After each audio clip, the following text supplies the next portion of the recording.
Hi hello welcome to my channel. ఇవాల్టి short video basic sponge cake ని glass measurement తో ఇంట్లోనే ఈజీగా ఎలా చేసుకోవాలో చూపిస్తాను. ఓవెన్ లేకుండా బీటర్ లేకుండా బేకింగ్ సోడా యాడ్ చేయకుండా సాఫ్ట్ గా స్పాంజ్ లాగా పర్ఫెక్ట్ గా వస్తుంది. ముందుగా కుక్కర్ లో స్టాండ్ ఆర్ ప్లేట్ ని పెట్టుకుని లో ఫ్లేమ్ లో ప్రీహీట్ చేసుకోండి.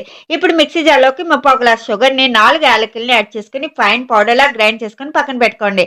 ఇప్పుడు 1 గ్లాస్ మైదా పిండిని 1/2 టేబుల్ స్పూన్ బేకింగ్ పౌడర్ ని యాడ్ చేసుకుని జల్లించుకుని పక్కన పెట్టుకోండి.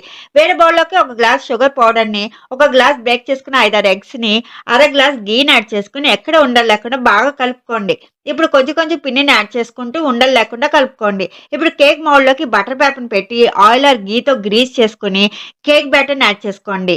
ఇప్పుడు కుక్కర్ లో పెట్టుకుని కవర్ చేసి 40 to 50 మినిట్స్ లో టు మీడియం ఫ్లేమ్ లో బేక్ చేసుకోండి.